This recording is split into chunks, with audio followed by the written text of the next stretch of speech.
দর্শক আসসালামু আলাইকুম। আমি ডাক্তার আহমেদ নাজবুল আনাম, শিশু কিশোর নবজাতক এবং শিশু হৃদরোগ বিশেষজ্ঞ। বরাবরের মতো আপনাদের সবাইকে স্বাগতম জানাচ্ছি। দর্শক, আজকে যে ভিডিও আমি বলবো এটি আসলে আপনাদের অনেকের অনেক প্রশ্ন আমি করেছেন আমার কাছে, এবং আমি দেখেছি এই ব্যাপারে অনেকের যে চাওয়া পাওয়ার সাথে অনেক ভিডিও আমরা দেখি ইউটিউবে, কিন্তু এই ব্যাপারে ভিডিও একটু কম আছে।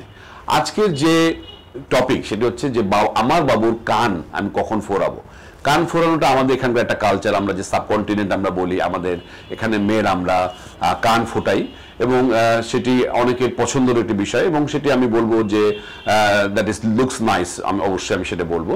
তো এখন আমাদের কাছে মা বাবা বলেন যে স্যার আমার বাবুর কান ফোরানোর টাইম কখন, বা জন্মের পরপরই কি স্যার আমি কানটা ফুরিয়ে দিতে পারবো কিনা, অথবা আইডিয়াল বয়স কত, সেটি নিয়ে আমি আজকে বলতে চাই, এবং কোথায় কান ফোরানো করলে বা কান ফোরালে বাবুর জন্য ভালো হবে সেটি নিয়ে একটি ভিডিও আমি আজকে আপনাদের সামনে দিতে চাই। সুতরাং আমি আশা করছি আপনাদের জন্য এই ভিডিওটি খুবই ইন্টারেস্টিং এবং কার্যকরী হবে, এবং প্রয়োজনে আপনি অন্যদেরকে অবশ্যই শেয়ার করবেন।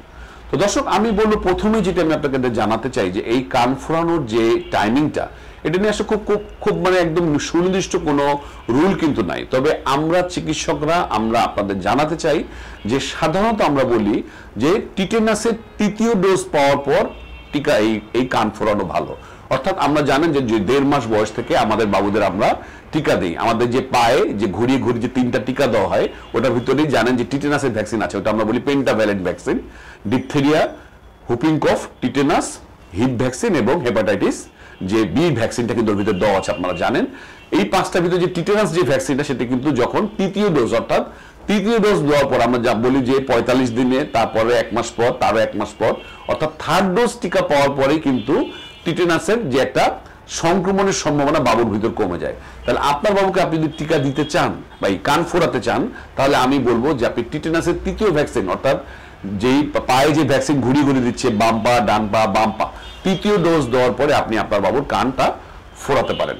তো এটি একটি ব্যাপার। তাহলে আমরা বলবো 3.5 মাস থেকে 6 মাসের ভিতরে একটা টাইম হতে পারে, অথবা আমি বলবো 5 বছরের পরে হতে পারে।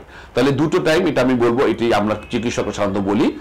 তাহলে আমরা কি বললাম যে আপনার বাবুর জন্মের তৃতীয় ডোজ পাওয়ার পর, সেটা এক একজন এক সময় দেয়, আমরা জানি, সবাই ফিক্সড ভাবে দেয় না। তবে সাধারণত আমরা বলবো যে 3.5 মাস থেকে 6 মাসের ভিতরে আপনি কান ফোরাতে পারেন, অথবা 5 বছর বয়সে পরে একটু বড় হওয়ার পরে ফোরাতে পারেন। তাহলে এখন আমি যেটি জানাতে চাই, এটা কোথায় করবেন, এটা আপনি আসলে যে কোনো জায়গায় করতে পারেন। আমি সবসময় বলবো ফিজিশিয়ানের মাধ্যমে করা ভালো। তবে ইয়েস, যে কোনো জুয়েলারি শপে বা বিভিন্ন জায়গায় এখন কসমেটিক যে সমস্ত জায়গায় দেওয়া হয়, সুতরাং সেখানে আপনি ফোরান। কিন্তু আমি বলবো এখানে যে ইনফেকশন যাতে না হয় সেই ব্যাপারে কিন্তু অবশ্যই আপনাকে খেয়াল রাখতে হবে, যে ইনস্ট্রুমেন্টগুলো যাতে পরিষ্কার পরিচ্ছন্ন থাকে, এবং যেটি ফোরানো হবে যখন, সেখানে অবশ্যই আমরা যেটা বলি যে দেখি আমরা যে কানে একটা কিছু পরিয়ে রাখা হয়, 6 সপ্তাহ যেন পুরো পরিয়ে রাখা হয়, কারণ ওই জায়গাটা যেন ট্র্যাক ফর্মেশন হয়, নাহলে এটা আবার বুঝে না যায়, সেটা একটি ব্যাপার। এবং অবশ্যই প্রথম 7 থেকে 10 দিন কোনো একটি অ্যান্টিসেপটিক মলম আপনাকে ইউজ করতে হবে, যেন ওখানে কানে কোনো ইনফেকশন হয়। শুধু ইনফেকশনের ঝুঁকিটা কিন্তু আমি বারবার বলছি, ইনফেকশনটাকে আপনাকে মাথায় রাখতে হবে, এটি একটি ব্যাপার। আর খুবই যেটি ইম্পর্টেন্ট, আমরা দেখেছি অনেক একটু ঝোলানো কানের দুল পরা ছোট ছোট বাচ্চাদের, এবং তাতে কিন্তু ইনজুরি হয়, তাদের জামার সাথে কাপড়ের সাথে টান পড়ে এবং কানে কিন্তু ইনজুরি হয়। আমি বলবো যে এই ব্যাপারে খেলাবেন, ঝোলানো কিছু পরাবেন না। তো দর্শক, আমি মনে করছি যে কান ফোরানো নিয়ে আপনাদের অনেকের অনেক প্রশ্ন আছে, আজকে সেই উত্তর পেয়ে যাবেন। তাহলে আমরা বলবো যে আপনারা 3.5 মাস থেকে 6 মাসের ভিতরে করতে পারেন, অথবা 5 বছরের পরে করতে পারেন, এবং অবশ্যই ইনফেকশন যাতে না হয় সেদিকে অবশ্যই আপনারা খেয়াল রাখবেন।